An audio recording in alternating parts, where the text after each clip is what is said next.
We physicists have often wondered, are there signs of intelligent life in the galaxy?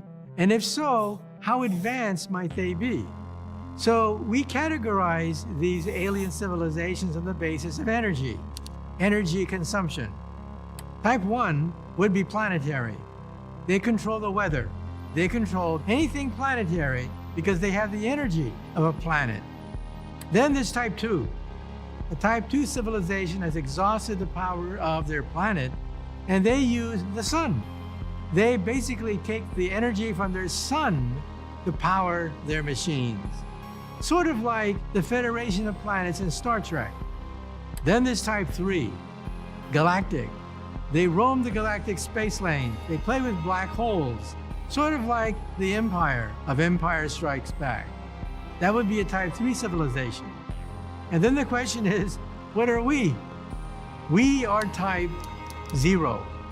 We get our energy from dead plants, oil, and coal. We don't even rate on this scale.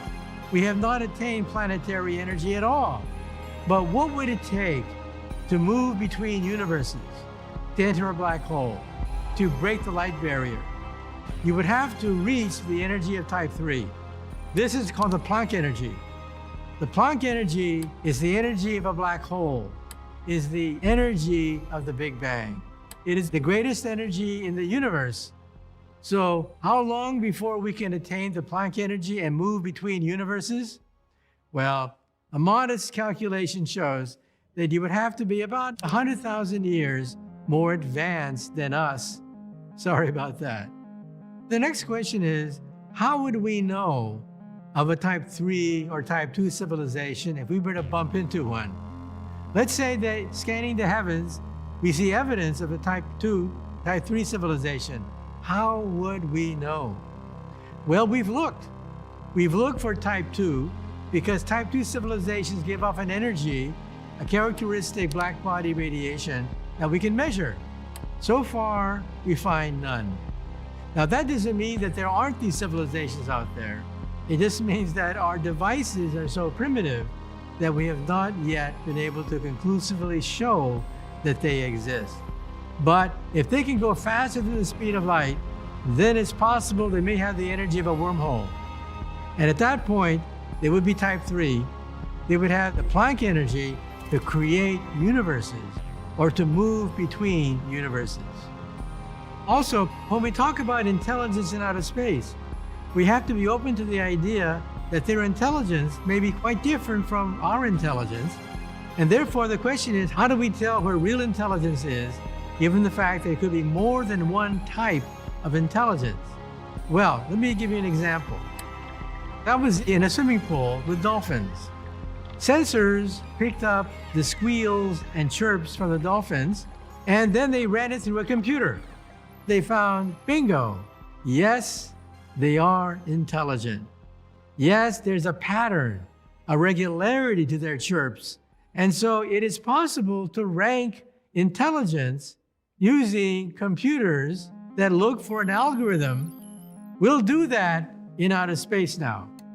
In outer space, there's lots of garbage, there's lots of gibberish out there. And we think that most of the gibberish is just exploding stars, random events of no particular importance.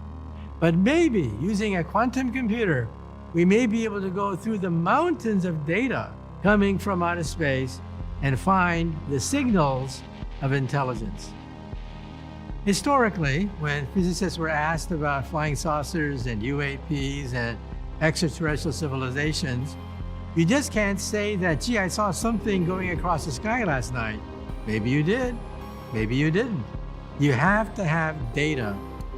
About 90% of these sightings can be explained using natural phenomena, or weather anomalies, or weather balloons. But 10% of them seem to defy the known laws of engineering. So we have to look at them very carefully.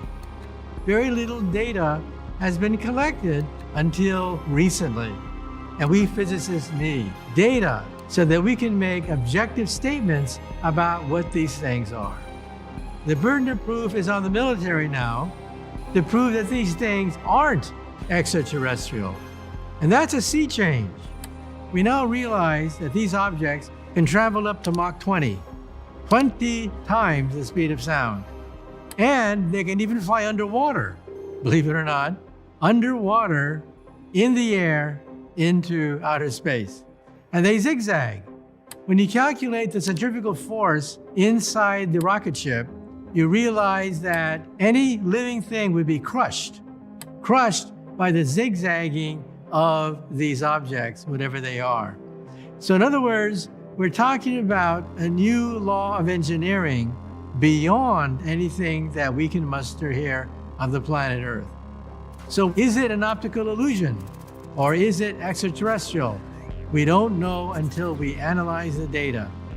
Now we have the data, and now we have physicists looking frame by frame and perhaps coming up with a conclusion as to where these objects come from.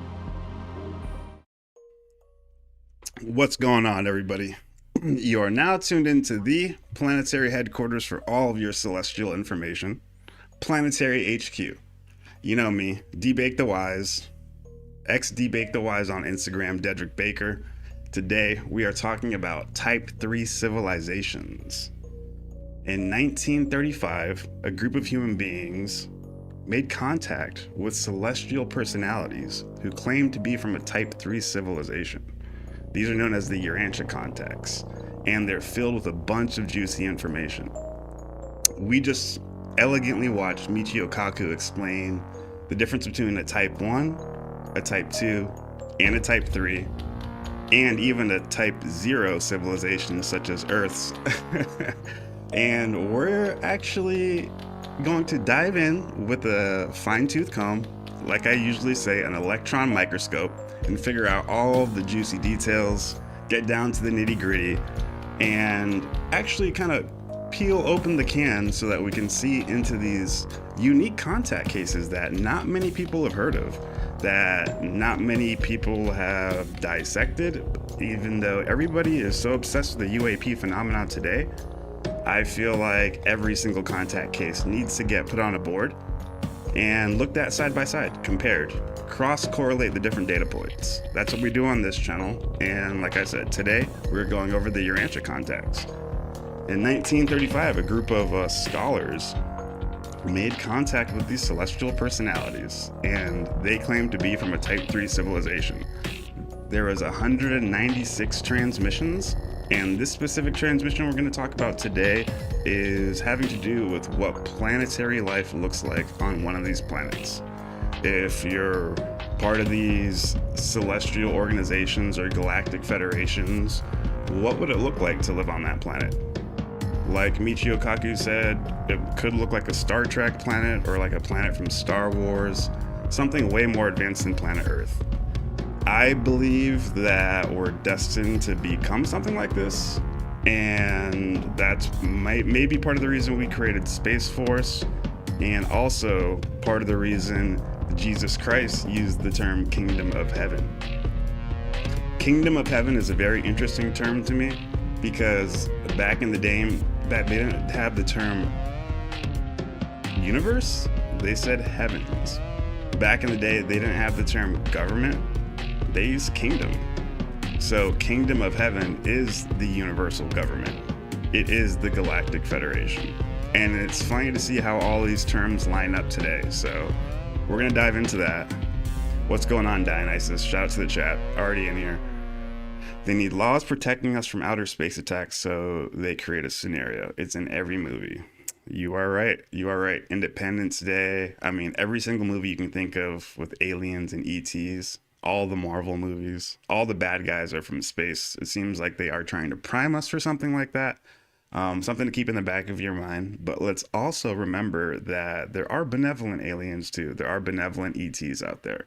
It's not just a dark forest from the Fermi paradox situation where everybody's out there trying to steal your lunch, take your food, take your resources. There could be beings like that out there, but I truly believe that that is the minority of these celestial intelligences. And I love all the new movies coming out.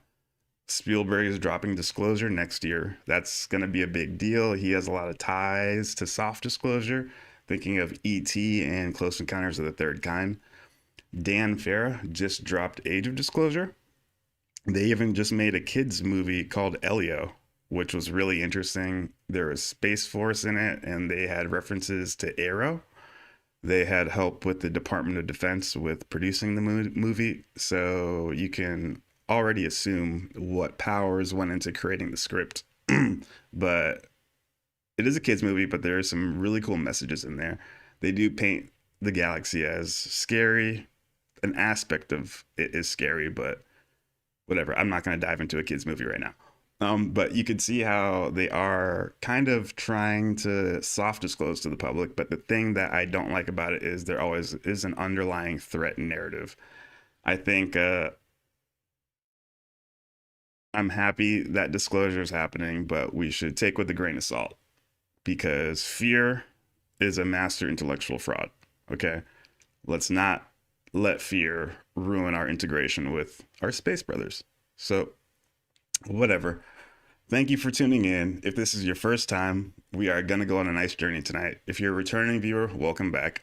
Again, we do have our store live. If you want to support the cause, go get yourself a shirt. Go check them out. We have an entire line of graphic tees coming out in the next couple weeks. So a lot more than just the single Planetary Edition Prime, but go get that before it goes out of stock. Hit that like, hit that subscribe button, and let's dive into it. So let's talk about this. Type 3 civilization. So a little precursor here, because I've read this entire contact session and this book for new viewers. It's explaining a type 3 civilization that pretty much oversees and is custodians of different sections of the cosmos. It explains that the cosmos is sectored out and federated. And just like the United States, how we have 50 different states, and we have a person in charge of that state, even down to the region and city level, mayors, governors, and they all answer in a hierarchy up to the president of the United States. You can use this mental example as an analogy for how the cosmos is set up. The entire universe is sectored out and federated, and there's a celestial being in charge of every section of the cosmos. I'm not going to go too far into this. You can check out the video on our other channel, but the being who was in charge of our sector of the cosmos, his name was Lucifer, and 500,000 years or 250,000 years ago, he rebelled. He rebelled against the other sectors. He rebelled against the greater cosmic government. Earth got caught into it. It's part of the reason why Jesus came here. Again, go check out the Lucifer Rebellion. We did an entire long form episode on every little detail about it. So we are actually part of a galactic federation, but because of the Lucifer Rebellion, we were cut off from the cosmic broadcast, I guess you could say. This paper highlights what life is like on a type 3 civilization, the civilization that can harness black holes and stars. Because a type 0 civilization is like planet Earth. These angels, these beings call our planet Urantia. Type 1 civilization, they can, harness the power of their star? No, harness all the power of their planet. A type 2 civilization can harness the power of their star. A type 3 civilization can harness the power of their black holes and stars.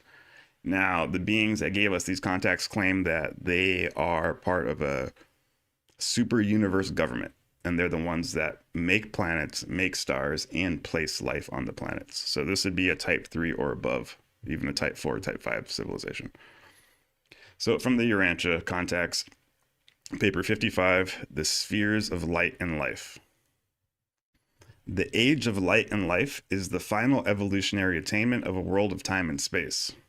From the early times of primitive man, such an inhabited world has passed through the successive planetary ages, the pre- and post-planetary prince ages, the post-Adamic age, the post-magisterial age, and the post-bestowal sun age. And then is such a world made ready for the culminating evolutionary attainment, the settled status of light and life.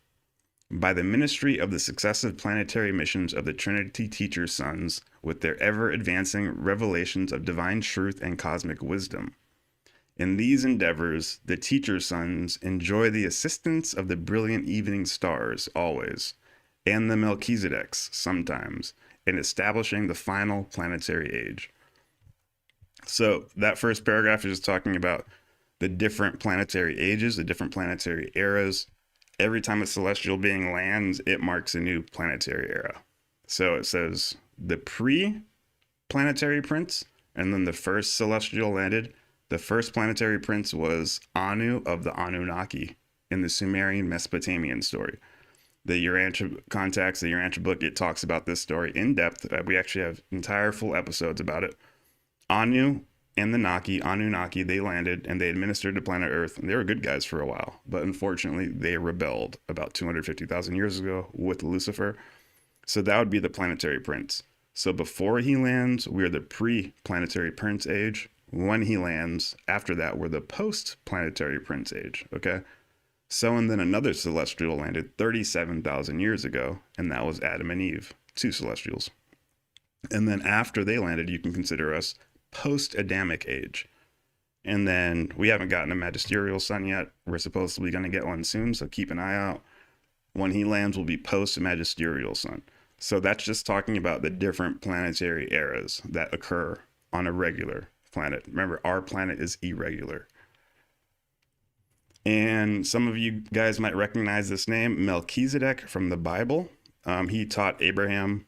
A lot of people have heard that name in different religions. He's quite known in the ancient religions.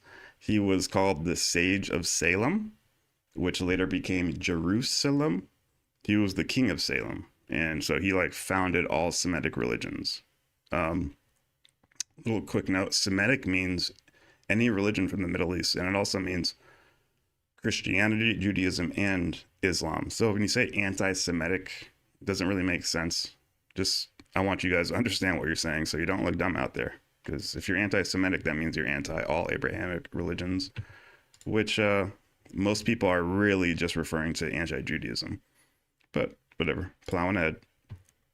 So Melchizedek from the Bible, he came down 6,000 years ago, created the Judeo-Christian, the Abrahamic religions, which got the planet ready for the next celestial who landed, which was Jesus Christ 2,000 years ago.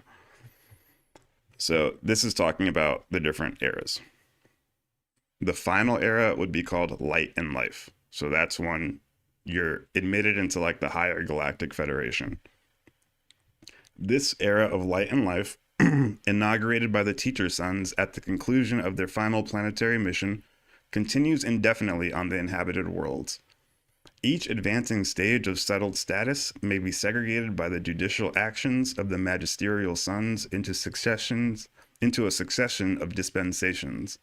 But all such judicial actions are purely technical, in no way modifying the course of planetary events. Only those planets which attain existence in the main circuits of the superuniverse are assured of continuous survival.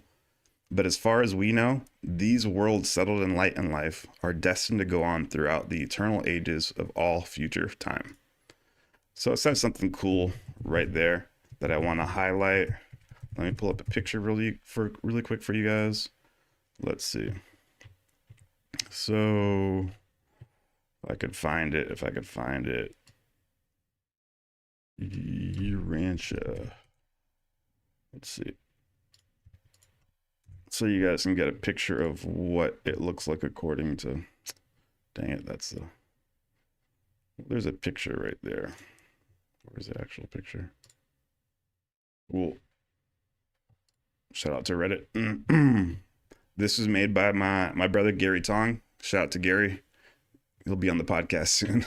He has some awesome videos. I'll put his link in the chat right now. He has some great videos that explains the entire cosmic setup based on these Urantia contacts.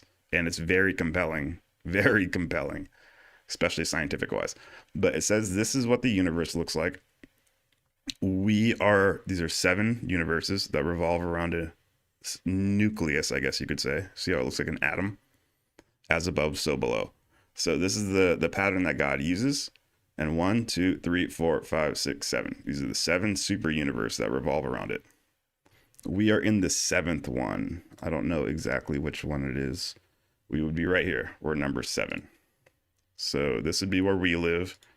And I think, yeah, Earth. It says Urantia, Earth. We're at like we're at the edge. We're in the boondocks of our super universe. So there's 7 of them. And I pulled that up because it says only planets which attain existence in the main circuits of the super universe are assured for continuous survival.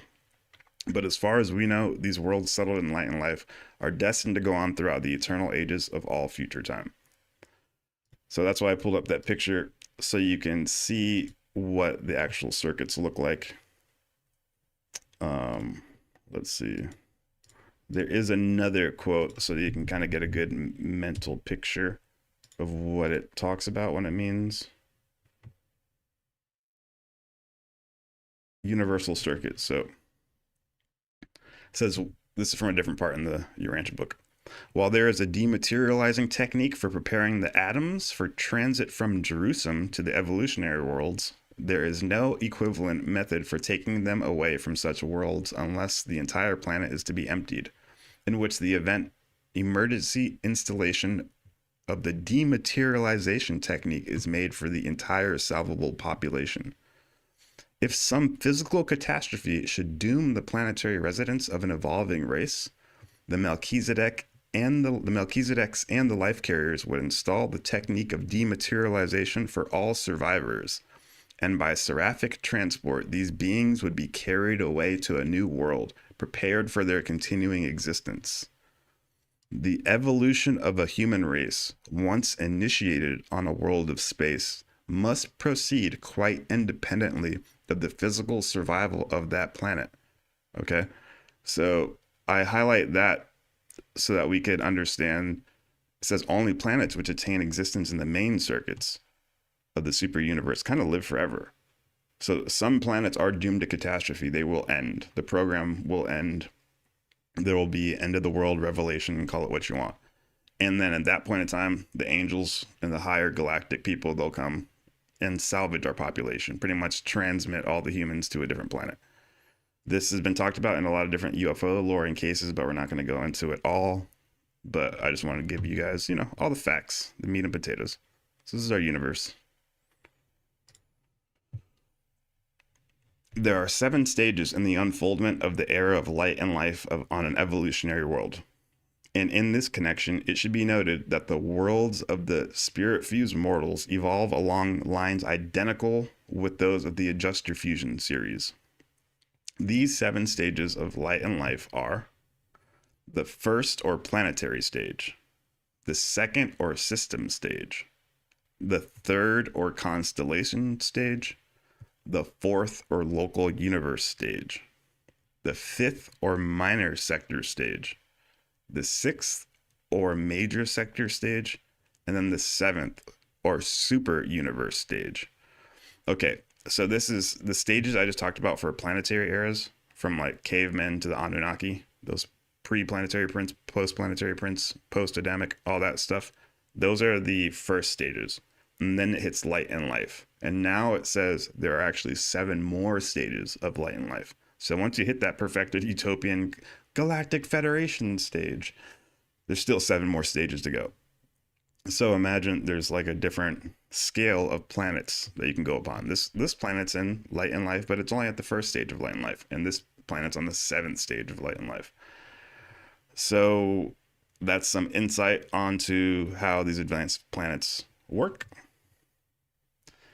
At the conclusion of this narrative, these stages of advancing development are described as they relate to the universe organization, but the planetary values of any stage may be attained by any world quite independent of the development of other worlds or of the superplanetary levels of universe administration. Number 1, the Urantia Temple. So it's going to use this word Urantia. Urantia, you can think of it as plasma energy. Okay, plasma fused with material. So when you meet these celestial beings that aren't in physical bodies, and when you die, you're going to resurrect in a Urantia body, a plasma body. These are energy bodies. They're less dense than matter. When you think and when you dream, you're in an energetic dimension. You're not in the physical reality. Some people call it the astral plane. The Urantia book would call this the Merantial, or the plasma, the etheric dimension. It really is plasma, like stars. Stars are made of plasma. As you ascend in the universe, you'll become more fused with a plasma-like state. But they say this plasma-like state is intervening, in an intervening stage. And after, you'll even exit the plasma state, and it says become purely spiritual, which is another kind of a badge you get on your universe ascent, and it just allows you to enter higher dimensions in the cosmos. So physical, merantial, then spiritual, or physical plasma, then spiritual. There's an intervening stage. That's why all these like UFOs and stuff look like they're like plasma energy, glowing balls of fire, you know, chariots of the Bible, Ezekiel and Elijah, all these beings, they talk about chariots of fire, or these UFOs look like glowing energy, shifting plasma. Supposedly our Department of Defense or Department of War also has plasma technology. You can look into Ashton Forbes' work. He's doing a great job revealing what kind of capabilities they have. And also, according to the lore, they have the ability to project a plasma sheath or a plasma orb around a vehicle. And when they do that, it obscures radar and even obscures pictures. So if you were to try to take a picture of one of these highly classified ARVs, alien reverse engineered vehicles that are government reverse engineered from downed UFO craft. If you're trying to take a picture of one of these reverse engineered vehicles, such as the TR-3B, it would be hard to when it has this plasma cloaking, this plasma sphere that it deploys. Your camera sensor wouldn't be able to see through it. It would just look like a plasma ball, which shields it from, you know, observation. Most people wouldn't know what it is. So moving along, that's what Urantia means. The Urantia temple. The presence of a Urantia temple at the capital of an inhabited world is the certificate of the admission of such a sphere to the settled ages of light and life. Before the teacher sons leave a world at their conclusion of their terminal mission, they inaugurate this final epoch of evolutionary attainment. They preside on that day when the holy temple comes down upon earth. That's a quote from the Bible. I think they're talking about the heavenly Jerusalem, the holy city of Zion coming down. Not talking about Zionist stuff. They're talking about a space temple. This event, signalizing the dawn of the era of light and life, is always honored by the personal presence of the paradise bestowal son of that planet, who comes to witness this great day. There, in this temple of unparalleled beauty, this bestowal son of paradise proclaims the longtime planetary prince as the new planetary sovereign, and invests such a faithful Lenonendek son with new powers and extended authority over planetary affairs. The system sovereign is also present and speaks in confirmation of these pronouncements. The Urantia temple has 3 parts. Centermost is the sanctuary of the paradise bestowal son. On the right is the seat of the former planetary prince, now planetary sovereign. And when present in the temple, this Lenonendek son is visible to the more spiritual individuals of the realm. On the left is the seat of the acting chief of finaliters, attached to the planet. Okay, so this is a very interesting point right here. This Urantia temple, I have an hypothesis that the pyramids are prototype Urantia temples. I know a lot of Urantia book readers are pulling the hair out of their skull right now, but so let's look at the Pyramid of Giza. I'm not going to pull the quote right now, but believe me, elsewhere in the Urantia book, it says that because of the Lucifer rebellion 250,000 years ago, we're about two eras or 2 epochs behind a normal planet. So we should, I don't know, we should be getting close to light and life. Like if everything didn't get so fucked up back when we were like cavemen, if the angels who were in charge of the planet didn't throw their lot in with Lucifer and that fucked up scheme, then our planet would be like flirting with that light and life. We'd all be space brothers, like only focus on mind, body, spirit progress. Mental distortion would be extinct. There would be only no racism, obviously, only integrated learning. That would be the meaning of life. When you wake up, or when you're born, when you wake up on Earth, when you're born on Earth, the entire mission is to hit your potential and to help others do the same. That's how it is on advanced planets. We should be there by now, but because of the whole bullshit, we're still behind by, they say, about 2 dispensations or 2 eras, 2 epochs. We just talked about the different epochs a couple minutes ago. So if that's the case, should we be getting some type of precursor training wheels, beginner Urantia temple? And that's honestly what I believe the pyramids are. That's the answer to the question. If you have it, here it is right here. Here's a little diagram. And you can see the king's chamber, the queen's chamber, ascending passageway, the subterranean chamber, and they're all connected in sacred geometrical proportions, I guess one would say. And if you look at these air shafts, I don't know why they call them air shafts, they're star shafts. The star shafts point directly to star systems. And if you read the Keys of Enoch, JJ Hurtak, shout out to JJ and Desiree, we got a video coming out real soon with them. This is the star shaft right here. See, this one star shaft points to Orion, one star shaft points to Sirius, and the other stars they point to Ursa Minor and the Draconis system. And so Hurtak says that, oh, this is a terrible website. Hurtak says that if our civilization used it correctly and we didn't fall and degenerate to the state we were, and the Celestials didn't rebel, this high celestial light technology, this cosmic technology, would be accessible, would be usable to the human race. I guess you meditate in there. I think you might need help with some celestial personalities, some seraphim, cherubim, Melchizedek, whoever's on planet. Because remember, this is supposed to be used when all the celestials are still on planet. I'm not saying humans can't use them by themselves. I'm sure we can, but we've lost the methods and techniques to.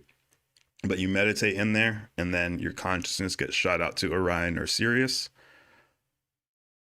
On Orion and Sirius, those are other headquarters spheres for this type 3 civilization, so you can go there, get trained. I guess this is regular on planets, and you just kind of, it's like a vacation, like cosmic travel, you know. I'm going to take a trip to Orion. I'm going to shoot my consciousness out to whatever. So you guys get a little understanding of what it might look like to be on the other side. Everybody still with me? Yes. Enjoying the stream. Appreciate it. Again, if you like what we're talking about, don't forget to hit that like button and hit that subscribe button so you are up to date with all the celestial broadcasts. And go check out a shirt. Link should be in the description. Now let's keep going. Although the planetary okay, cool. Although the planetary temples have been spoken of as coming down from heaven, in reality, let's turn that off real quick. Sorry, guys. Although the planetary temples have been spoken of as coming down from heaven, in reality, no actual material is transported from the system headquarters. The architecture of each is worked out in miniature on the system capital. And hey, appreciate that, Milk Gots Games. Freaking knocked me out of where I was. Let's go. Where am I? Shout out to Milk Gots Games. I appreciate that. Let's start from the top. Although the planetary temples have been spoken of as coming down from heaven, in reality, no actual material is transported from the system headquarters. The architecture of each is worked out in miniature on the system capital, and the Urantia power supervisors, or the plasma power supervisors, subsequently bring these approved plans to the planet. Here, in association with the master physical controllers, they proceed to build the Urantia temple according to these specifications. So again, like I said, I'm believing it's that pyramid, prototype Urantia temple. That's spoken a lot about in like the Emerald Tablets, Thoth, obviously the entire Egyptian religion. If you read them, those guys had it down. They knew it. People said, oh, they wrote on the walls of these temples and it's just a myth or a fairy tale. No, they couldn't have written it down any plainer. It says, based on your life down here, you're going to die. And then you go into the stars, you take that boat and go into the duat. And then based on your life down here, your heart is going to get weighed against a feather. And if you progress mentally, physically, and spiritually enough, you'll get access to the beyond. You'll dwell with the gods. You'll go to Orion. You'll go to the Pleiades. That's the next station in life. That wasn't a myth. They knew the answer, and we just consider it mythology. It's hilarious. So this is high cosmic technology that these type 3 civilizations are using. And you have to remember, these are way more advanced than us. The average Urantia temple seats about 300,000 spectators. These edifices are not used for worship, play, or for receiving broadcasts. They are devoted to the special ceremonies of the planet, such as communications with the system sovereign or with the Most Highs. Special visualization ceremonies designed to reveal the personality presence of spirit beings and silent cosmic contemplation. The schools of cosmic philosophy here conduct their graduation exercises. And here also do the mortals of the realm receive planetary recognition for achievement of high social service and for other outstanding attainments. Such a Urantia temple also serves as the place of assembly for witnessing the translation of living mortals to the Urantia existence, to the plasma or astral existence.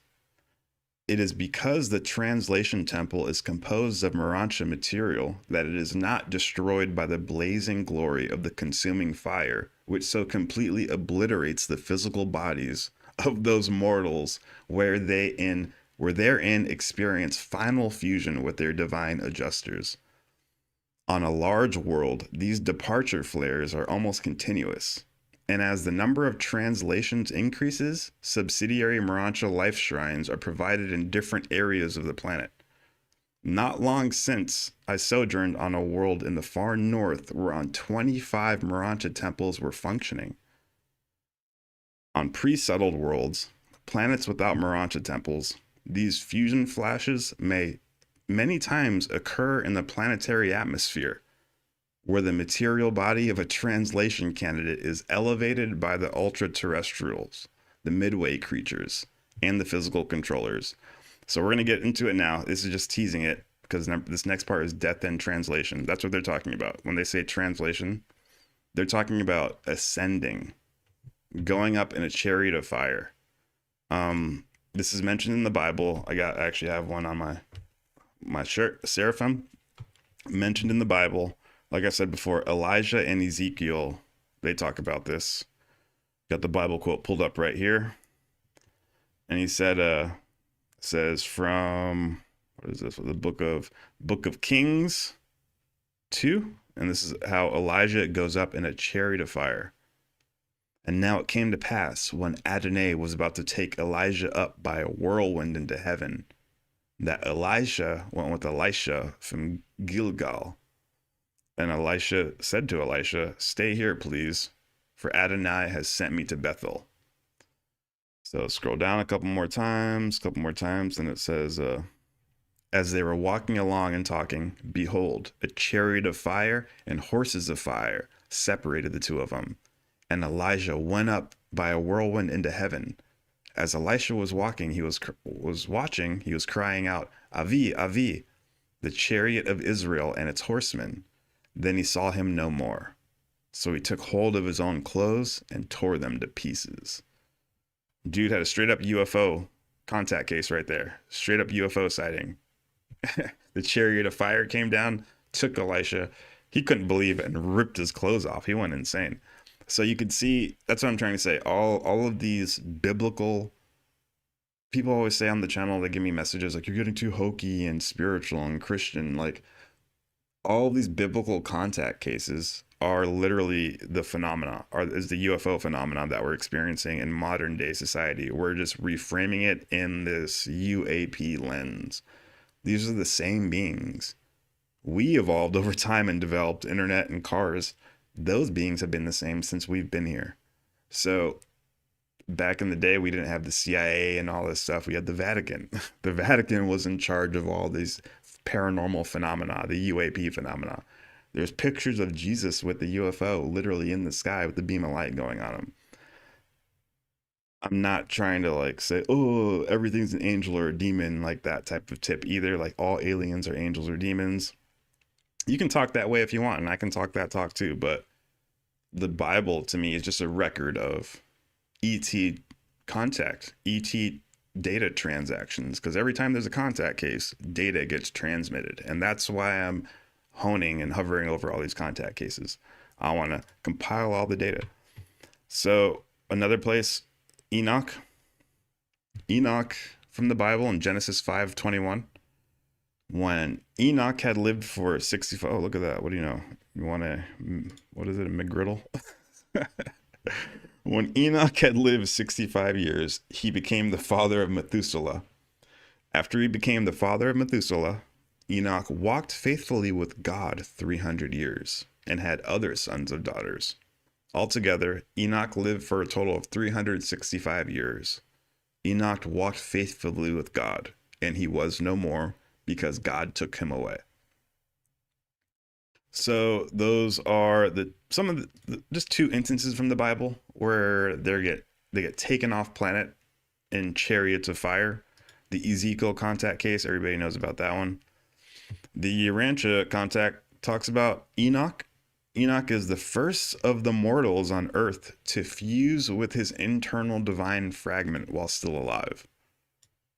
Pretty prestigious right there. So we all have an internal divine fragment. The Urantia book calls it the thought adjuster. If you watched my other videos, I talk about it a lot. It's like a divine fragment that is always working with the pictures in your mind to help you spiritualize and become a better person. So it's trying to just adjust your thoughts and attune your thoughts to help you hit your potential and help others hit their potential. It's literally a piece of God or the center of the universe. That picture I just had up, a piece of God from the direct center, and it's with us the entire journey. It actually acts as a guide, and it guides us back to the center of the universe. So if you somehow make a synchronous contact, if you sync up with it, you can fuse, and then you can go up in ascension. You can go up in a chariot of fire, aka you bypass regular death. And that's, I guess, reserved for probably only the higher types of mortals, but it's something that we could all earn, no matter what color you are, no matter what country you grew up in, no matter what ideology you have. As long as you hit mind, body, spirit prerequisites and help others hit theirs too, you can go up in a chariot of fire as well. So I guess that's part of the reason, part of the function of these Urantia temples. And again, that is backing my hypothesis of what, or it's not even a hypothesis, it's what they are. These pyramids, the pyramids, are prototype Urantia temples. That's why they're pointing out to the different star systems. You shoot your consciousness off in a fireball to different star systems. You get what I'm saying? Making sense? Is aligning up people. And we can talk about how they got into South America too, but that's for a different episode. So not long ago, there's a place, there's 25 active Urantia temples, active pyramidal systems, shooting people's consciousness to other star systems. That must be a very advanced planet. Imagine having 24 pyramids and people are just going in there, you're zonking off into the freaking constellations. Sounds dope. All right, number 2, death and translation. Natural physical death is not a mortal inevitability. The majority of advanced evolutionary beings, citizens on worlds existing in the final era of light and life, do not die. They are translated directly from the life in the flesh to the Urantia existence. So on advanced planets, they don't even die. The majority of the people on those planets, they just are so nice with it, go so hard in their life, are such nice, beautiful beings that I guess their bodies can't contain them anymore. Whew. They've served their purpose here. They maxed out on all of their stats, 99 everything. If this is a video game, they have 99 woodcutting, 99 fishing, 99 archery. Girls only like guys that have great skills. You know, Napoleon Dynamite. When you max out all your skills, you go off in a chariot of fire. And on a type 3 civilization, those planets, that's the majority of people go out like that. Cue planet Earth. Okay. This experience of translation from the material life to the Urantia state, this experience of translation from the material life to the plasma or astral state, fusion of the immortal soul with the indwelling fragment of God, increases in frequency commensurate with the evolutionary progress of the planet. At first, only a few mortals in each age attain translation levels of spiritual progress, but with the onset of the successive ages of the teacher suns, more and more adjuster fusion occurs, before the termination of the lengthening lives of these progressing mortals. And by the time of the terminal mission of the teacher suns, so by the time of the last mission of celestials landing on their planet, approximately 1/4 of these mortals are exempt from natural death. Okay? So by the final time, because celestials keep landing and teaching you, even if you're in light and life stages. By the time you get to the last, they say only about 1/4 of people hit that stanky leg ascension fire chariot. And so I guess it's reserved for, you know, the adept, the people who are higher up on their spiritual journey. Farther along in the era of light and life, the midway creatures or their associates sense the approaching status of probable soul adjuster union and signify this to the destiny guardians, who in turn communicate these matters to the finaliter group, under whose jurisdiction this mortal may be functioning. Then there is issued the summons of the planetary sovereign for such a mortal to resign all planetary duties, bid farewell to the world of his origin, and repair to the inner temple of the planetary sovereign, into the pyramid, there to await Urantia transit, the translation flash, from the material domain of evolution to the Urantia level of pre-spirit progression. That's pretty cool. When the family, friends, and working group of such a fusion candidate have foregathered in the Urantia temple, they gather your family and friends. They are distributed around the central stage, whereon the fusion candidates are resting, meantime freely conversing with their assembled friends. A circle of intervening celestial personalities is arranged to protect the material mortals from the action of energies manifest in the instant of the life flash, which delivers the ascension candidate from the bonds of the material flesh, thereby doing for such an evolutionary mortal everything that natural death does for those who are thereby delivered from the flesh. Wow, it's pretty cool. So I guess when you're going to do this process, you're like, I'm going to fuse now. You get circled by celestial personalities, and that protects your family members who are on the outside layer, because that flash could be harmful. It's like a little nuke, and the celestials body that shit, and your family's like, yeah, he made it. Many fusion candidates may be assembled in the spacious temple at the same time. And what a beautiful occasion when mortals thus foregather to witness the ascension of their loved ones in spiritual flames, and what a contrast to those earlier ages when mortals must commit their dead to the embrace of the terrestrial elements. Oh, wow. The scenes of weeping and wailing, characteristic of early epochs of human evolution, are now replaced by ecstatic joy and the sublimest enthusiasm as these God-knowing mortals bid their loved ones a transient farewell, as they are removed from their material associations by the spiritual fires of consuming grandeur and ascending glory. That's like poetry. On worlds settled in light and life, funerals are an occasion of supreme joy, profound satisfaction, and inexpressible hope. That's exactly how I say it, dude. When I die, when I go out, I want people to cheer, have a huge party and be like, he made it. He's up there. Yeah. Because, you're going to die and you're going to meet me up there again, too. So it's only for a little bit. We're only saying goodbye for a little bit. So have a party, be stoked. If anybody's crying at my funeral, I'm gonna be up there looking down like, come on, dog. You know better than that. And then when you die and wake up, I'm gonna slap you in the face. I saw those tears. Don't do that. All right. Rock Me 1977. Good point. Good point.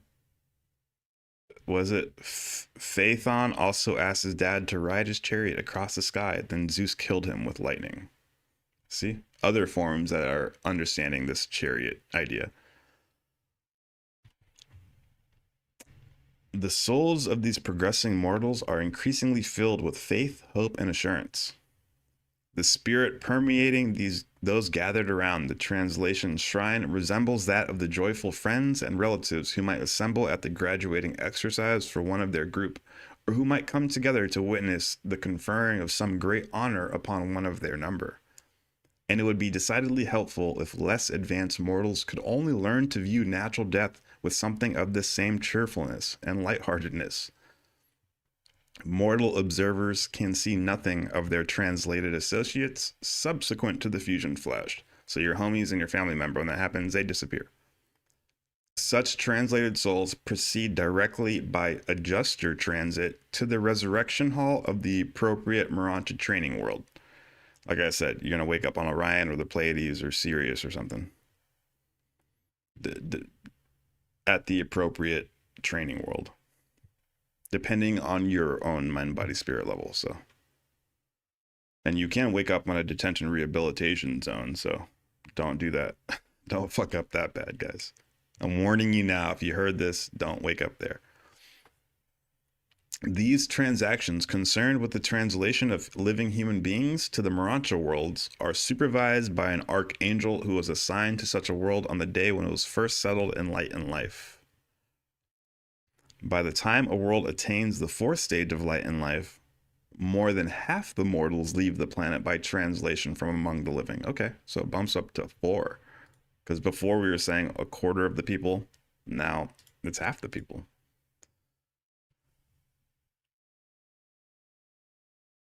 Where was I? Cool.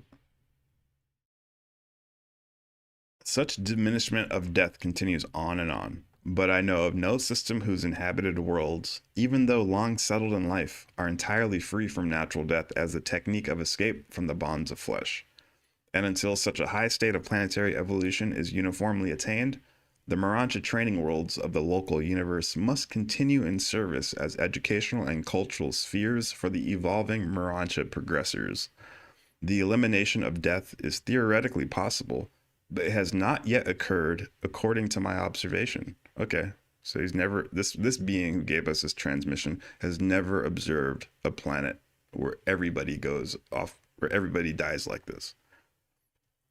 Perhaps such a status may be attained during the faraway stretches of the succeeding epochs of the 7th stage of settled planetary life. The translated souls of the flowering ages of the settled spheres do not pass through the mansion worlds. Neither do they sojourn as students on the Urantia worlds of the system or constellation. They do not pass through any earlier phases of the Urantia life. They are the only ascending mortals who so nearly escape the Urantia transition from material existence to semi-spirit status. The initial experience of such sun-seized mortals in the ascension career is in the services of the progression worlds of the universe headquarters.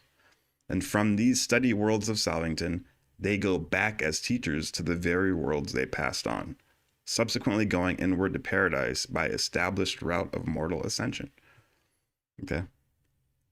So pretty much it's saying, if you wake up on the highest level, it's called sun seizure. You get sun seized, you get seized, your soul gets seized directly by Jesus. So if you're super high up on your mind, body, spirit levels, if you got great skills, you actually wake up in Jesus's presence, and then he sends you back out into your sector of origin to be a teacher. Those would be equivalent of bodhisattvas in the Hindu religion, you know, ascended masters and like a lot of new age faiths, beings that died, went to a high dimension and came back to teach.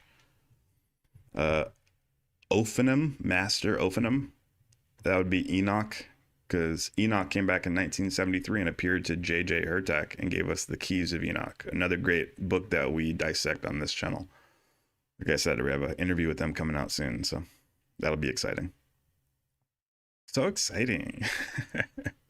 This is really cool, man. This is real. The UFO phenomenon is real. It's been happening forever. We need to start digesting this and implementing this into our normal daily point of view. It's nothing crazy. It's nothing weird. It's going to happen regardless. The government's trying to get you to understand it, but they want you to take a dose of that fear with it as well. I'm here to tell you there's a higher calling to the cosmos and the planet. So it's not all fear and bones, but sometimes a little bit of fun and games. Again, if you like what you're hearing, hit that like button, hit that subscribe button.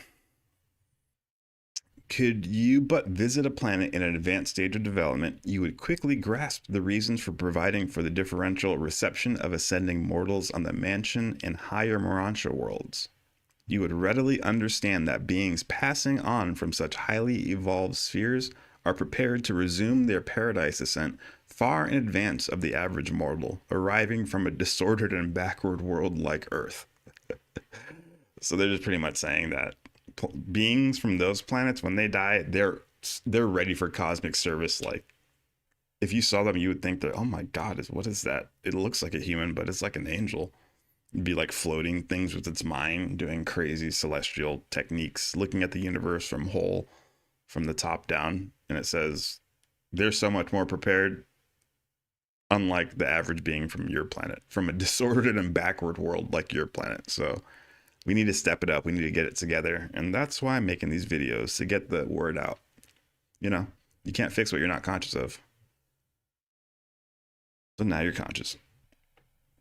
No matter from what level of planetary attainment human beings may ascend to the mansion worlds, the 7 mansion spheres afford them ample opportunity to gain an experience as teacher students, all of everything which they failed to pass through because of the advanced status of their native planets.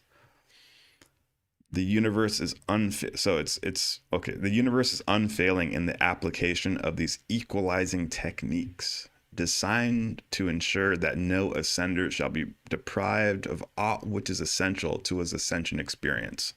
So it says right there, even if you are like super being and you wake up at such a high level, and he sends you back as supplementary experience as teacher students, so that you get all that experience because it's essential to your cosmic career. And it says the universe is unfailing in the application of these equalizing techniques, designed to make sure that we all have a complete cosmic career.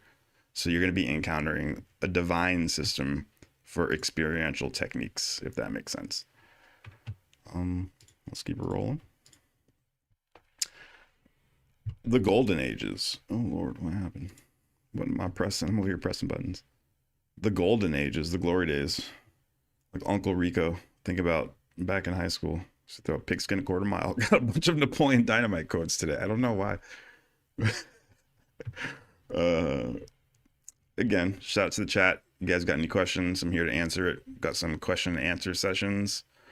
If you guys like what you're hearing too, leave a super chat, man. Leave a super chat.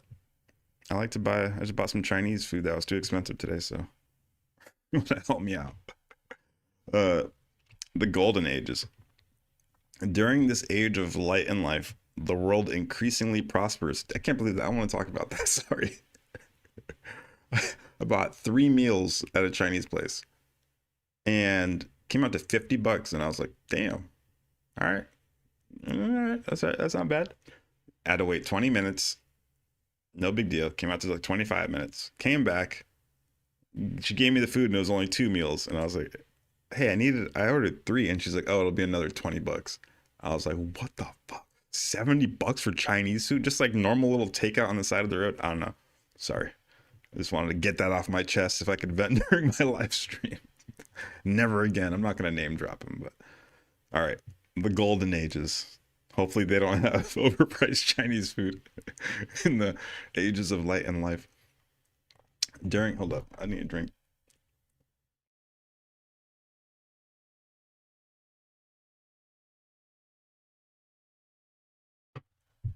It'll wet my palate. During this age of light and life, the world increasingly prospers under the fatherly rule of the planetary sovereign. By this time, the worlds are progressing under the momentum of one language, one religion, and on normal spheres, one race. But this age is not perfect. The worlds still have well-appointed hospitals, homes for the care of the sick. There still remains the problems of caring for accidental injuries and the inescapable infirmities attendant upon the decrepitude of old age and the disorders of senility, like senile. Disease has not been entirely vanquished. Neither have the earth animals been subdued into perfection. But such worlds are like paradise in comparison with the early times of primitive man during the pre-planetary Prince Age. You would instinctively describe such a realm, could you be suddenly transported to a planet in this stage of development, as heaven on earth. Human government in the conduct of material affairs continues to function throughout this age of relative progress and perfection. The public activities of a world in the first stage of light and life, which I recently visited, were financed by the tithing technique. Every adult worker and all able-bodied citizens worked at something, paid 10% of his income or increase to the public treasury, and it was dispersed as follows. 3% was expended in the promotion of truth, science, education, and philosophy. 3% was devoted to beauty, play, social leisure, and art. 3% was dedicated to goodness, social service, altruism, and religion. 1% was assigned to the insurance reserves against the risk of incapacity for labor resultant from accident, disease, old age, or unpreventable disasters. Wow, that's pretty cool. Right? The tithing technique, 10%, flat line all around taxing. That sounds better than what we have in America right now. Some people are getting charged 45%. And I think we could put a little bit more energy towards these things instead of 15 billion to foreign countries to fight proxy wars, right? Whatever. The natural resources of this planet were administered as social possessions, community property. Oh no, space commies. Space commies, not the space commies. It's a UFO for real, y'all. Hope you guys are enjoying the stream so far. Enjoying your guys' chat. Appreciate that.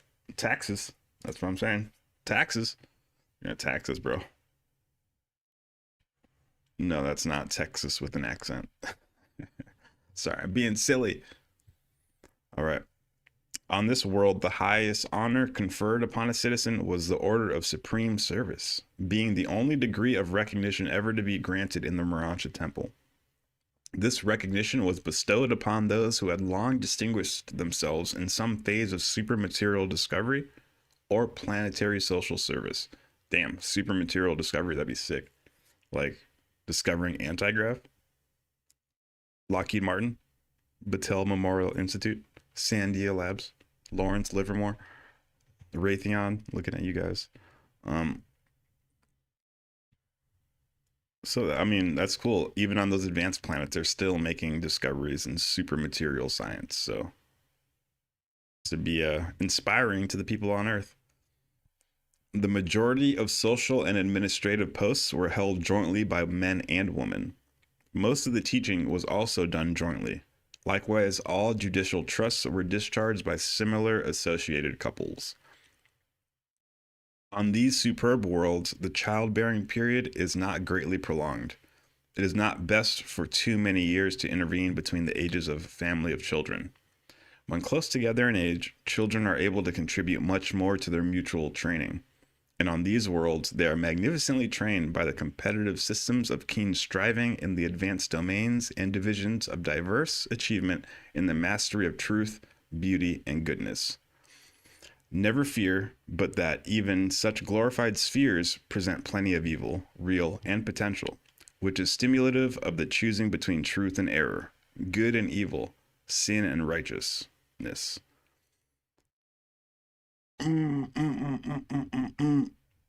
With the golden age of Urantia and Anhotep, is that I see what you're saying in the chat, but is that a question? With the golden age of Urantia?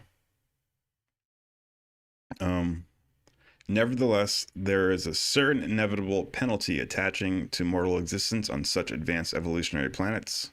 When a settled world progresses beyond the third stage of light and life, all ascenders are destined, before attaining the minor sector, to receive some sort of transient assignment on a planet passing through the earlier stages of evolution. Each of these successive ages represents advancing achievements in all phases of planetary attainment. In the initial age of light, the revelation of truth was enlarged to embrace the workings of the universe of universes, while the deity study of the second age is the attempt to master the protean concept of the nature, mission, ministry, associations, and origins and destiny of the creator sons, so Jesus Christ. That's the main focus for that second age. He is the first level of God, the sevenfold.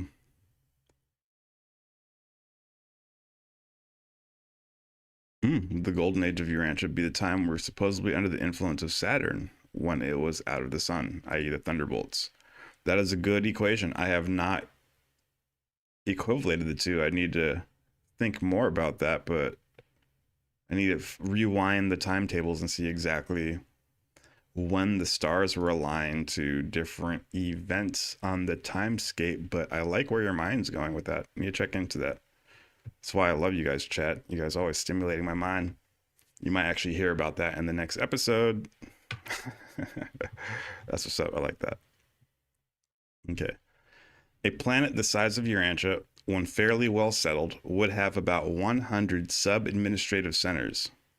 These subordinate centers would be presided over by one of the following groups of qualified administrators: young material sons and daughters, brought from the system headquarters to act as assistants to the ruling of Adam and Eve. Okay, see, again, so they're talking about a normal planet. Our planet, like I said, fucked up the Lucifer rebellion 250,000 years ago, and unfortunately, Adam and Eve, they also defaulted on their planetary mission. They didn't complete it. They died and they got taken off planet. On a regular planet, that doesn't happen. So the Anunnaki would stay on planet, administering to it nicely. Adam and Eve land, and they integrate and create one celestial planetary administration, and they stay on planet forever, all the way to the end of the age, all the way to the end of light and life. So that's normally how it happens. For some reason, you know why. It didn't happen on Earth. Lucifer, that's why. So these are talking about the subordinate centers who are presided over by these different people. So the sons, Adam and Eve's, get assistants. The offspring of the Anunnaki, they also get more responsibility. The direct offspring of Adam and Eve, they get more responsibility. The ultra terrestrials, so the invisible beings who live on planet Earth. We actually have a ton of videos on this. Ultra terrestrial history, part 1 and part 2. Go check it out. So there's invisible beings that live on planet Earth that we share the planet with, and there are cousins. We are very close to them. They are pretty much invisible humans, and they've done a lot of important stuff throughout history. So I guess they help us. They get a lot of responsibility when the government on the planet is reorganized. And then mortals of adjuster fusion status, mortals who are fused with their divine spark, upon their own petition, are temporarily exempted from translation. Okay, so you can hold off your chariot of fire moment if you want, by the order of personalized adjuster of a universe chieftainship, in order that they may continue on planet in certain important administrative posts. See, that's cool, because that actually highlights what I personally want to do. If I ever hit those 99 maxed out skills and I'm able to ascend or just fuse right there on the spot, I want to hold it off because I want to stay on planet for duty. I love you guys. I love Earth.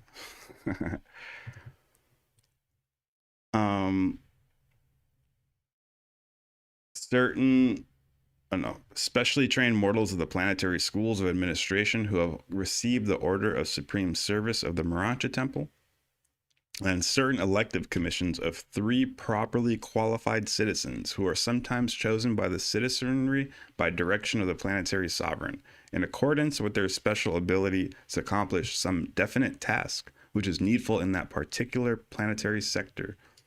Okay, again, they keep referring to the planetary sovereign. That was Anu of the Anunnaki, and he rebelled with Lucifer. So we actually don't have a planetary prince right now. We have an acting planetary prince, and he is Melchizedek, the Melchizedek who taught Abraham. We do have a planetary prince. Jesus, when he came, he officially got the title.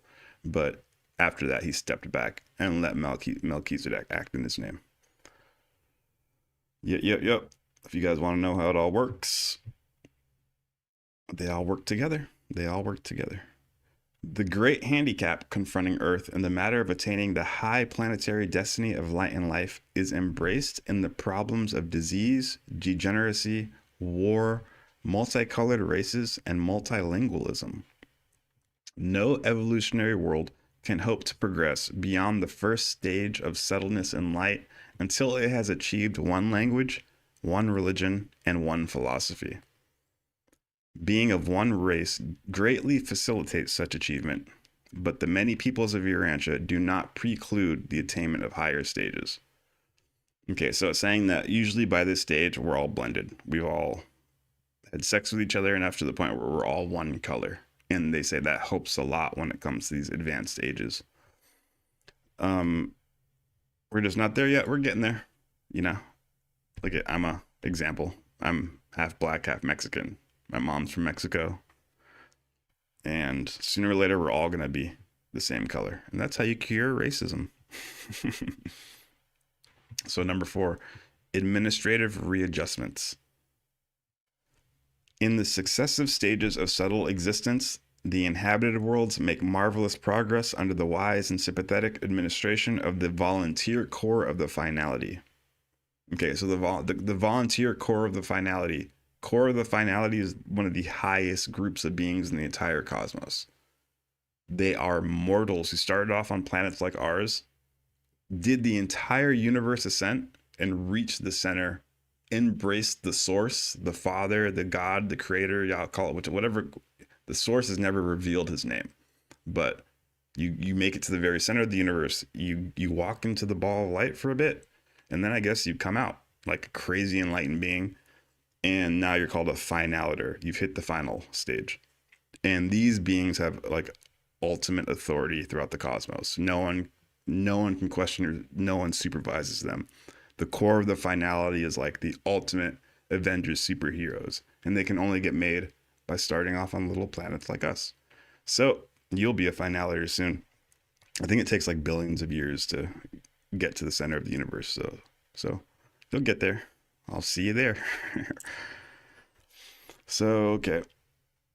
In the successive stages of settled existence, the inhabited worlds make marvelous progress under the wise and sympathetic administration of the volunteer core of the finality.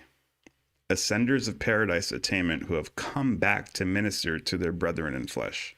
These finaliters are active in cooperation with the Trinity teacher sons, but they do not begin their real participation in world affairs until the Urantia temple appears on Earth.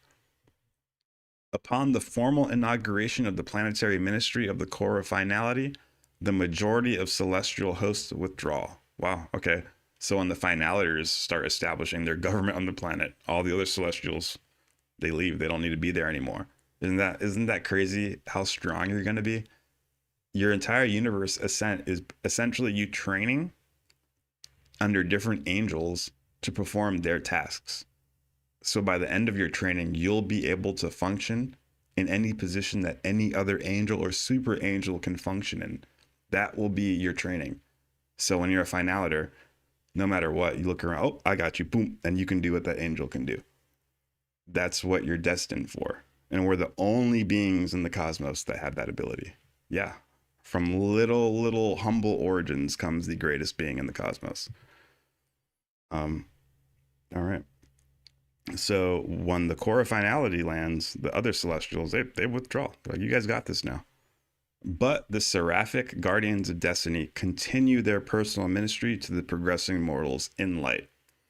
Indeed, such angels come in ever-increasing numbers throughout the settled ages, since larger and larger groups of human beings reach the third cosmic circle of coordinate mortal attainment during their planetary lifespan. Say more seraphim come to planet Earth, because if you hit a certain spiritual level, you get assigned personal guardian angels that hover above you and do a lot of special things for you. But you need to hit that level. Not a lot of people have it until you hit a certain planetary level, where the majority of people obviously have their stats at that level. But for planets like Earth, it's usually 2 guardian angels for like 1 million people, 2 guardian angels for 500,000 people, like, and so on and so forth. Not very many people have personal guardian angels. Okay.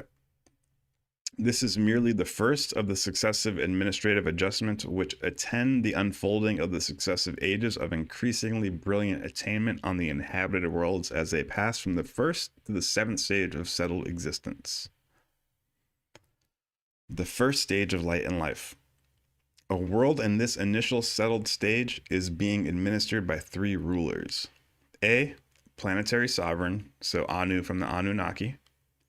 Presently to be advised by a counseling Trinity teacher's son, in all probability the chief of the terminal core of such sons to function on the planet. B, the chief of the planetary core of finalitors. And C, the Adam and Eve who function jointly as the unifiers of the dual leadership of the planetary prince and the chief of the finalitors. Okay, so it'd be Anu from the Anunnaki, Adam and Eve, and then it would be the chief of the finalitors that come from paradise, and they form the planetary government on these type 3 civilizations. Acting as interpreters for the seraphic guardians and the finalitors are the exalted and liberated midway creatures, or ultra-terrestrials. One of the last acts of the Trinity teacher sons on their last mission is to liberate the ultra-terrestrials of the realm. So finally they can leave planet Earth, because remember, they're stuck here. And to promote or restore them to advanced planetary status, assigning them to responsible places in the new administration of the settled sphere. Such changes have already been made in the range of human vision as to enable mortals to recognize these heretofore invisible cousins of the early Adamic regime. This is made possible by the final discoveries of physical science in liaison with the enlarged planetary functions of the master physical controllers. So right there, they're giving you a little hint right there. Some mortals do have the ability, have the range to see in the Urantia world, into the plasma world, into the astral dimension. And you can see ultra-terrestrials. You can see cloaked UFO spaceships. You can see celestial beings. It might be a shimmer, but your vision's toned down. As you progress mentally, physically, and spiritually, I guess you'll be more perceptive to that. In reality, it's just your retina's becoming more sensitive to a more subtle type of light. And it says this should have gotten injected into our DNA more if Anunnaki, if Caligastia didn't rebel with Lucifer, and if Adam and Eve didn't default, they would have mated with us and we would have gotten more of their DNA. Some people do have a lot of that DNA, and the CIA is tracking people who have that DNA. I got an entire sick video coming out on that soon. Don't tell anybody. It's going to be hot. But yeah, certain people have certain percentages of celestial DNA that could possibly activate their ability to pick up subtle light signals and subtle light waves so they can perceive ultra-terrestrials and, like I said, cloaked ships, so on and so forth. Or some people are just schizophrenic. It's hard to tell the two. Or, maybe there is a crossover. Maybe there is a line there. Sorry to laugh if you have that stupid jokes. But it's giving you a hint that this A comes from mating with the Adam and Eve and the Anunnaki, and B, there's some final discoveries of physical science that we could have. So maybe we can develop some type of like night vision goggles or glasses that allow us to see. I don't know. All right. The system sovereign has authority to release ultra-terrestrial creatures anytime after the first settled stage so that they may humanize into the Urantia by the aid of the life carriers and the physical controllers, and after receiving divine fragments, they start out on their paradise ascension. So the ultra terrestrials, the midwayers, they start their ascension, but they have to wait on planet for a long time. Shout out to the midwayers. Always give them high fives and stuff. They're here. They're always watching. In the third and subsequent stages, some of the midwayers are still functioning, chiefly as contact personalities for the finalitors. But as each stage of light and life is entered, new orders of liaison ministers largely replace the midwayers. Very few of them ever remain beyond the fourth stage of light. The seventh stage will witness the coming of the first Absinthe ministers from paradise to serve in the places of certain universe creatures. Number 2, the second stage of light and life. This epoch is signalized on the worlds by the arrival of a life carrier who becomes the volunteer advisor of planetary rulers regarding the further efforts to purify and stabilize the mortal race. Thus do the life carriers actively participate in the further evolution of the human race, physically, socially, and economically. And then they extend their supervision to the further purification of the mortal stock by the drastic elimination of the retarded and persisting remnants of the inferior potential of the intellectual, philosophic, and cosmic and spiritual nature. Those who design and plant life on an inhabited world are fully competent to advise the material sons and daughters who have full and unquestioned authority to purge the evolving race of the detrimental influences. So the second stage of light and life, they're talking about life carriers. So directed panspermia, that's a theory proposed by Crick from Watson and Crick. So the people who discover the double helix, the DNA pattern that we know of. Here it is right here, guys, if you want to check it out. I won't read all of it right here, but this is directed panspermia right here. And they talk about these guys discovered the human genome, literally won a Nobel Prize for discovering DNA, the double helix. And they say after their studies, the double helix, there's no way it evolved on planet Earth. It's so much more complex. It's way too complex that it must be older than Earth. Earth has only been around for what, like 6 billion years, something like that, maybe longer. That DNA, the Earth's too young for DNA to have evolved on it. And not only did they say that, they said that it must be origin from a different place, not on Earth, so that this single cell could have hitched a ride on comet. And when that comet or that meteor hit the planet, that is what kickstarted all of evolution. So Darwinian evolution that kickstarted from a single cell, that single cell hitched a ride on an asteroid.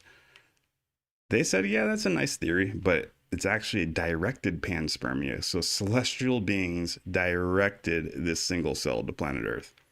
And this is what they were saying, not just me.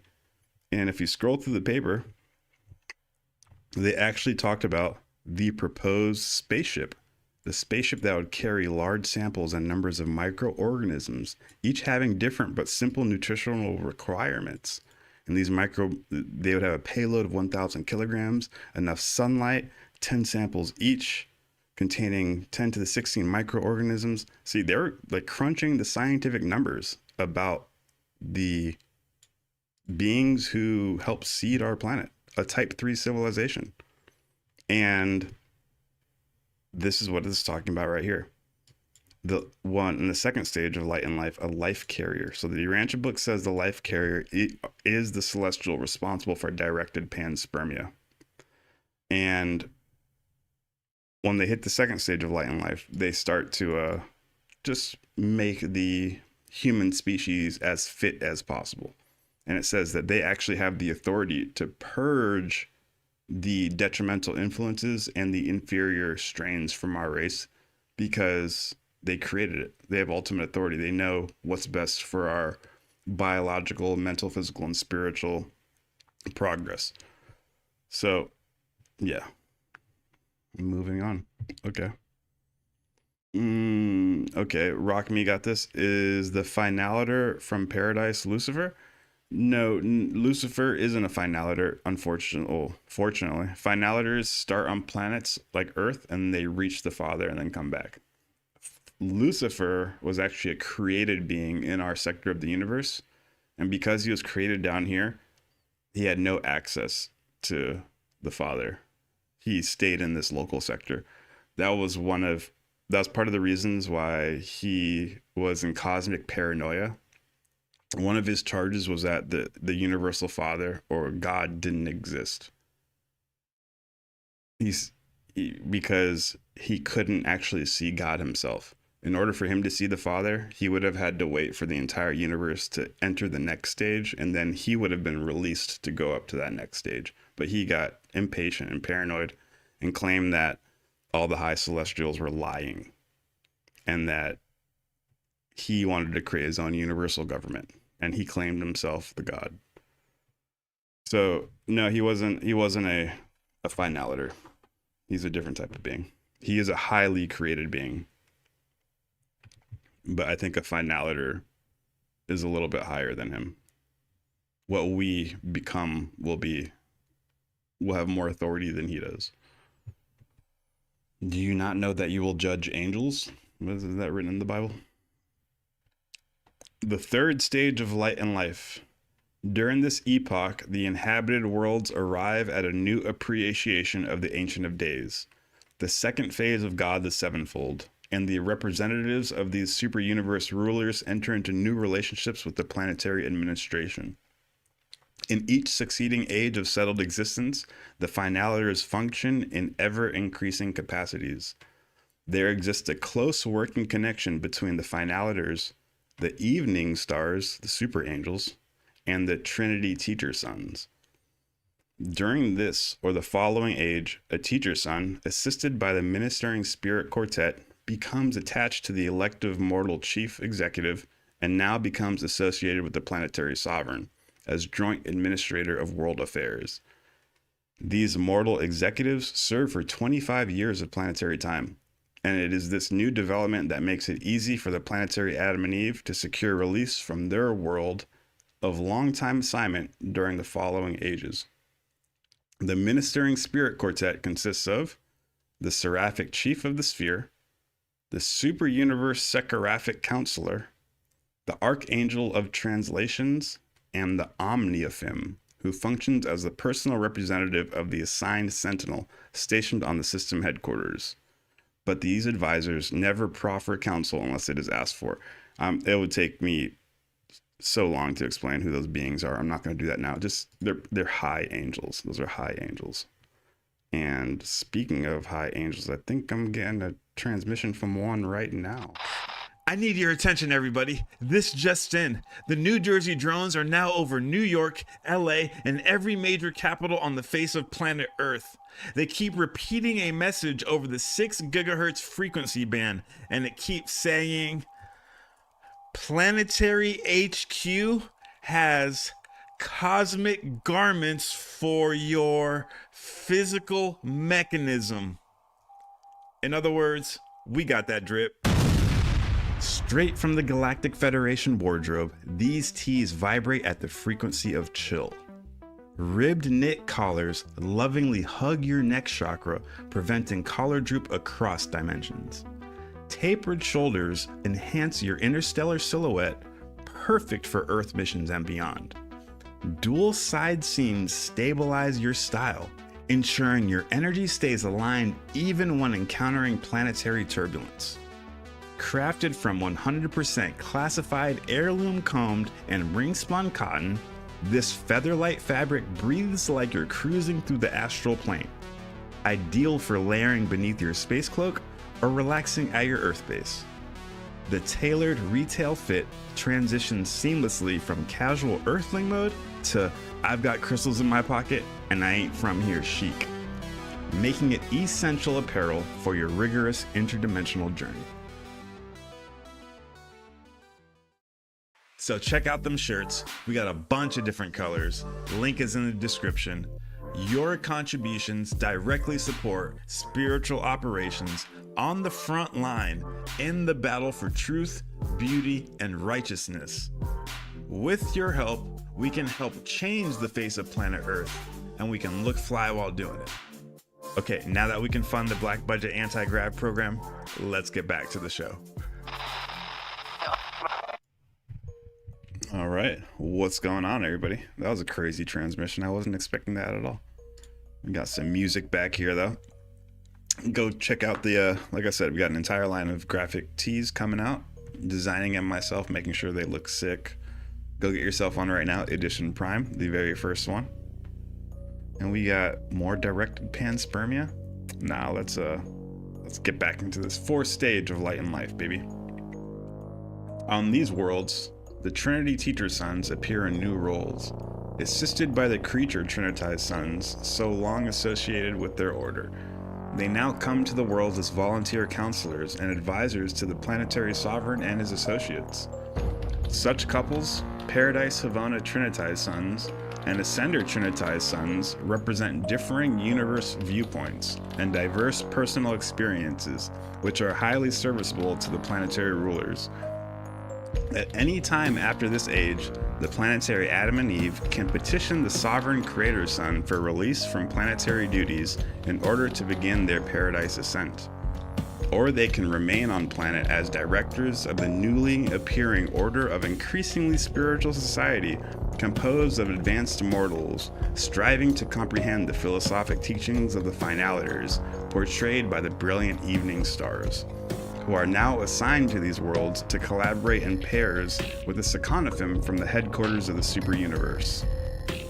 The finaliters are chiefly engaged in initiating the new and supermaterial activities of society: social, cultural, philosophic, cosmic, and spiritual.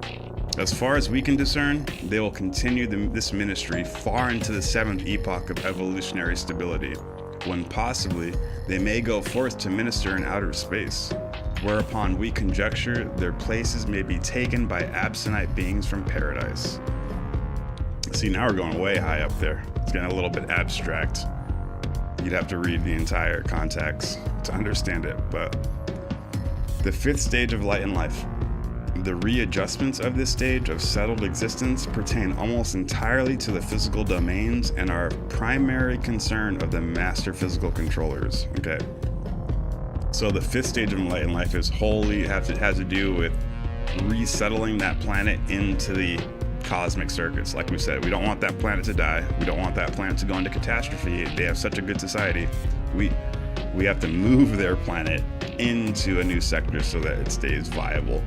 And that has everything to do with the Kardashev scale. That's what it says. With the type 1, type 2, type 3. These type 3 galactic civilizations can utilize the energy of stars and black holes. They have the ability to terraform, move planets into different circuits.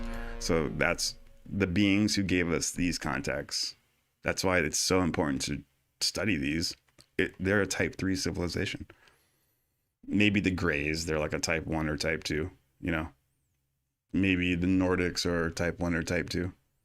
You heard Representative Burleson talking about what Trump knows about the recent disclosures. He knows about the Nordics and that how the Nordics are only 100 years advanced of us in technology.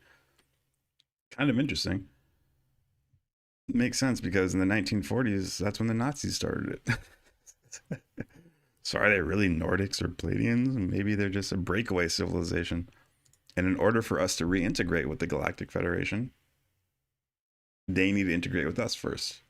So if there's a breakaway civilization of Nazis under the Antarctic ice, and they try to enter the Galactic Federation, they're going to be like, no, we saw what you did. Go back to your planet and get everybody ready. You can't hide this technology from them. You all need to come as one. You can't secretly do it as like breakaway Nazis. So I think that might be one of the next steps of disclosure.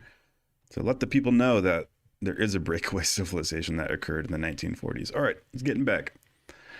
The seventh stage of light and life, early in the seventh epoch, the Trinity teacher. Okay, but let's rewind it for a second. That's kind of cool. Oh, I skipped one. How do you even move an entire planet to another circuit? How do you move an entire, like, I just imagine like huge beings just kind of surround the planet and then transfer it to another sector of the cosmos. I don't know. It's something really interesting to imagine, like how big these beings are. If you guys remember that video from, there's a video of a big orb that was taking energy from the sun.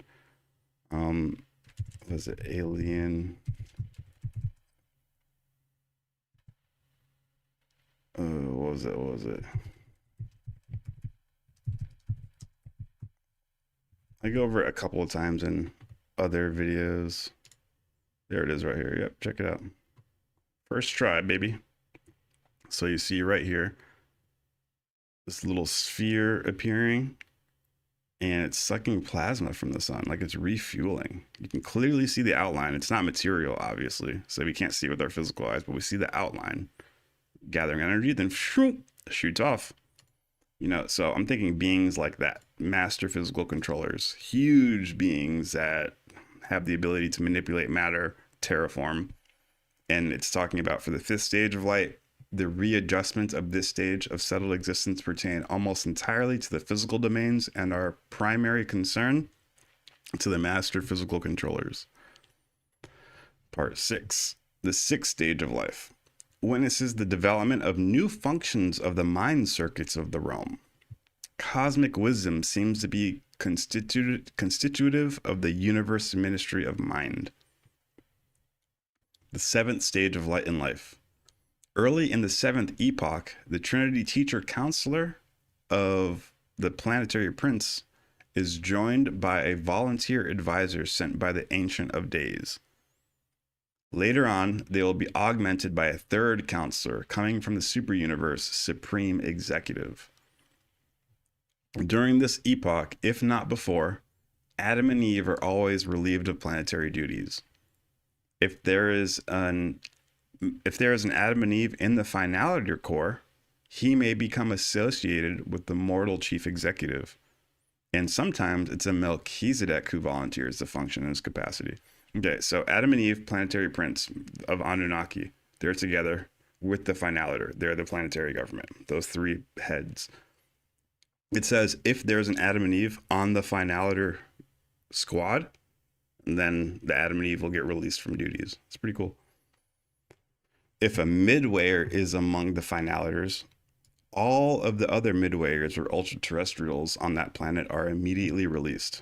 So like I said, when the Finaliters show up, the big boys, everybody else they're free to go. The Finaliters got this shit.